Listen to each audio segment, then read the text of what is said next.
Hey guys, it's Bugay here with another video for the Aegis of Valor Crusader. As a casual player, I've been able to do a greater riff of 115, so we're just going to go through some gameplay here and just some tips to help you get to doing these a little bit higher greater rifts for a casual player. So for this rift here, I am actually not using any augments and still able to do it relatively easily, I would say. One of the adjustments I've made a little bit is that as I've gotten a little higher Paragon level, I have put in a few of the diamond gems for all resistance for this build. So while you're using this build, you do want to keep up your aura for whenever it's up, and then also your Akarat's champion and your iron skin. For the judgment debilitate, that one is a little bit situational.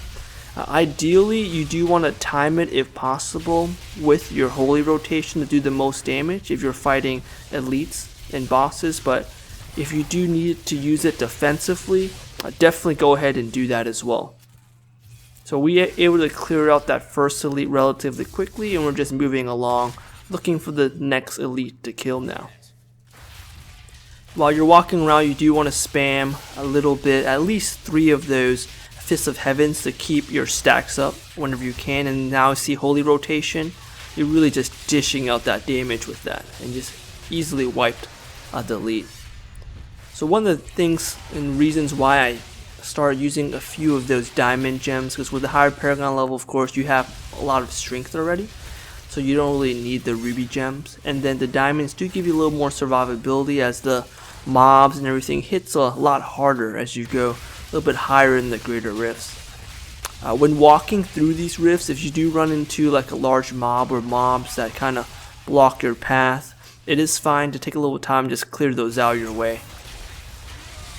And that's what I'm kind of doing right here.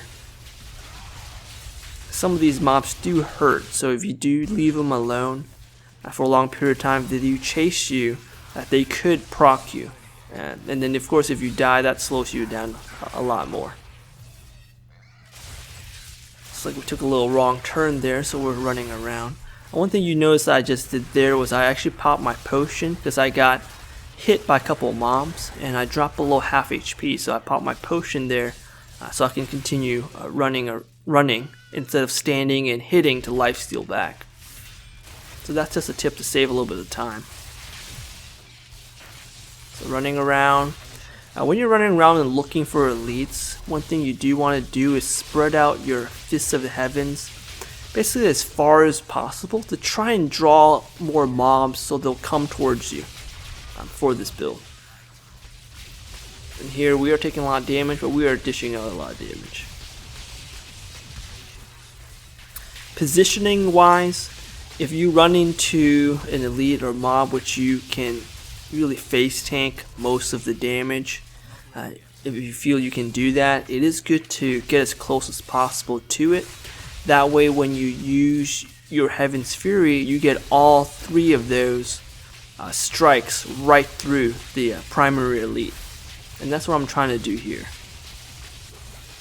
But it's a little bit dangerous, that poison, so I readjusted, and there was a Oculus ring that popped on the floor, which I'm trying to take advantage of as well. Holy rotation.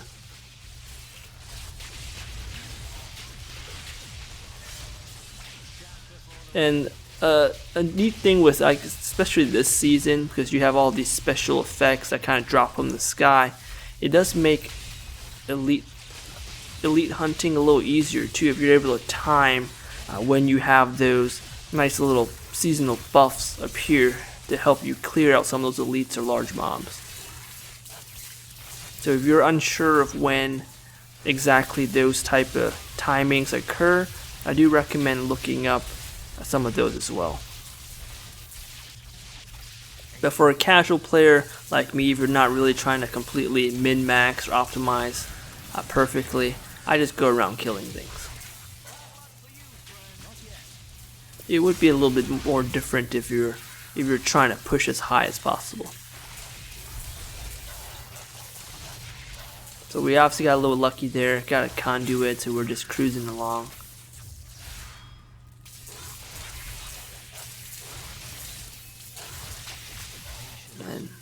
I'm not running into any large mobs or elites, unfortunately. The conduit does feel like a little bit of a waste there. Here we run into 2 full elite packs. Unfortunately, our conduit has just run out. If we happened to run into this with the conduit, that would have been ideal.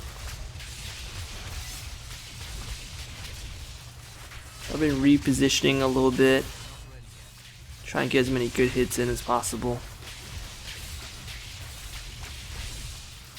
So here I'm backing up a little bit because those arcane beams are pretty deadly, so you can't really stand in there and face tank all those non-stop. So you have to reposition a little bit, but we still cleaned that up pretty nicely. See a shield pylon, that's good. I want to grab that. Then run off and try and find my next elite, and he's pretty close by.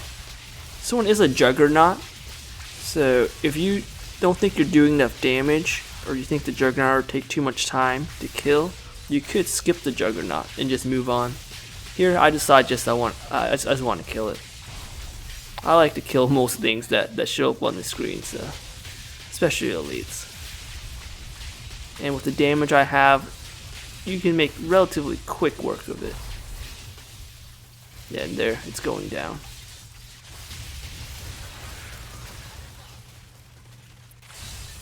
And then the seasonal buff appears, but going to the next floor.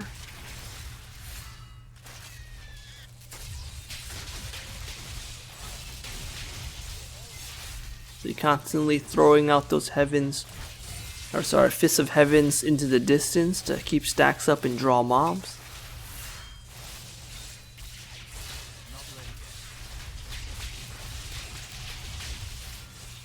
And with shielding, there's no worry, you can stand right next to it. Make sure you get all 3 hits of the Heaven's Fury into the elite, and then they just blow up.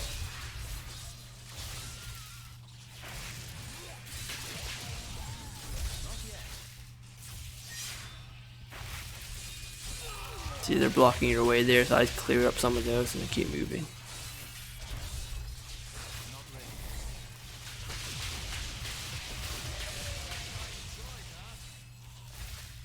The pylon channeling, pretty good one as well.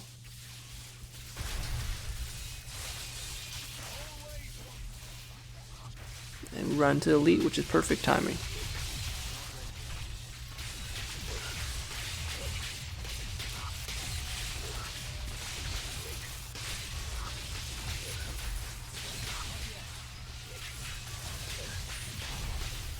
We get teleported away a little bit there. Let's like get back in there.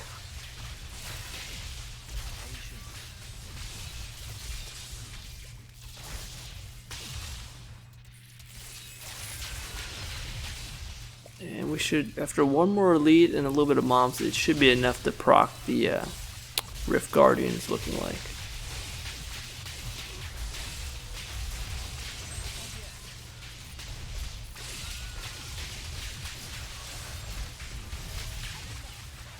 And when those grotesques explode, they do a decent amount of damage, so I'd be a little bit careful.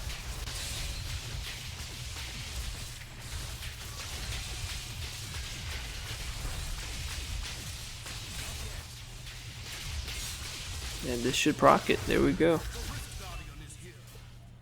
So against the Rift Guardian, you do want to make sure your Fists of Heavens are constantly generating, keeping your stacks up.